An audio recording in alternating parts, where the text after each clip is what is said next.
Yeah. This will maybe be the last.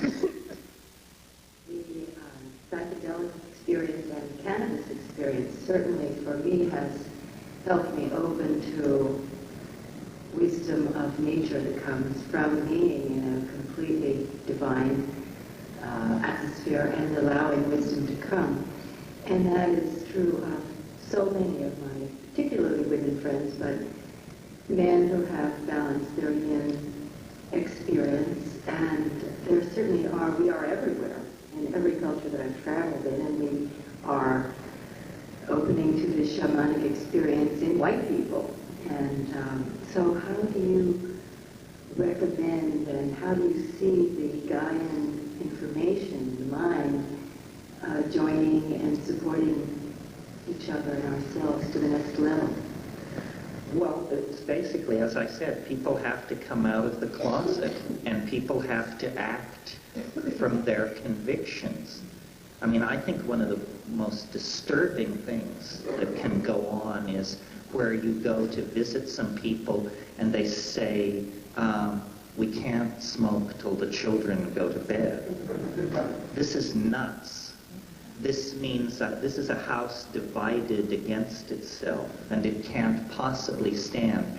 If you don't have the guts to tell your children you smoke dope, then you shouldn't smoke dope, for crying out loud.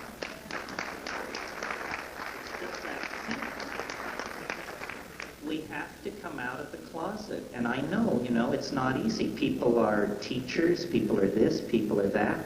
But on the other hand, what's the payback for being chicken shit? The payback is continued repression, continued manipulation. If you don't claim the right to be able to explore your own mind, then all other rights are potentially to be taken from you.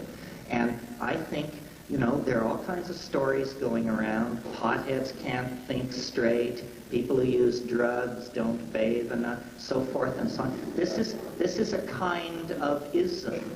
It's not sexism, it's not racism, it's dopeism. And, enough of that. We pay our taxes. We hold down top jobs in advertising, publishing, media, entertainment, science, software writing, so forth and so on. And we should have the same respect that is due everybody else in this society. The people who are repressing dope culture have no agenda. They have no plan. Their plan is to keep everybody in a state of semi-anesthesia until the shit hits the fan. That's the only thing they can figure out to do.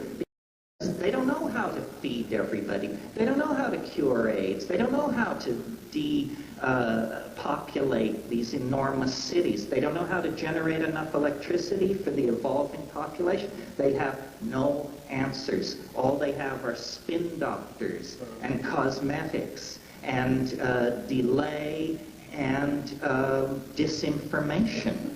So I do not understand the passivity of people on these issues. The world is slipping through our fingers because we don't have the courage to stand up and halt it. And if we don't have the courage to stand up and halt it, we are voting with the dominators. We are voting with those processes that will make us extinct. These governments, these institutions exist to serve us. It's no big deal to throw down an institution. It's not even a big deal to hang a few dominators. Why are we so polite?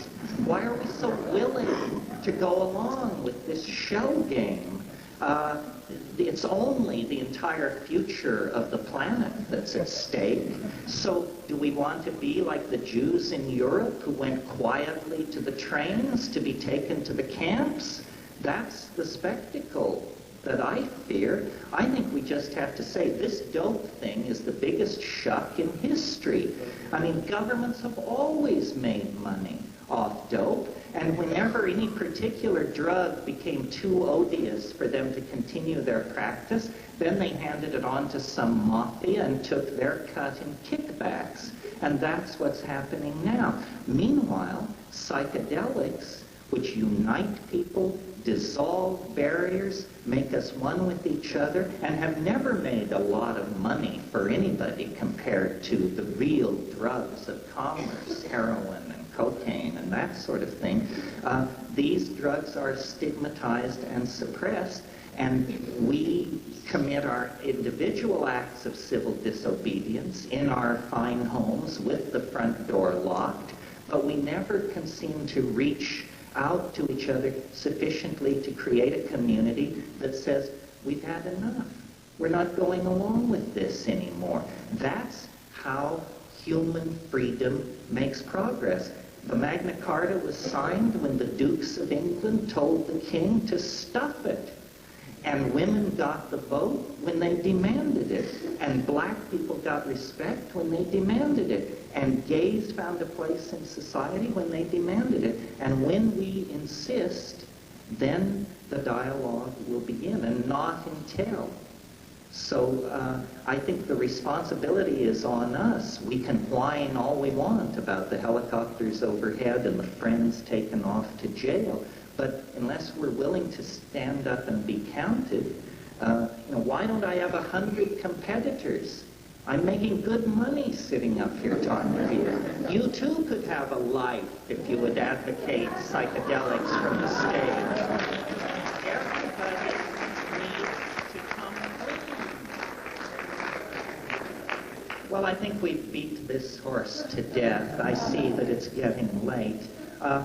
I hope that you'll come. If you aren't signed up for the workshop, I hope that you'll come. If you can't come, I appreciate your coming out. I hope you'll read my books, the books of my colleagues. There's a great deal of psychedelic publishing being done now. Sasha Shulgin's book, Jonathan Knott's books, Eduardo Luna's books, my books. Inform yourself. The first stop for a serious psychedelic voyager should be the public library. Inform your children, talk to your friends, and let's try to make a better, stonier world out of the world we inherited. Thank you very much.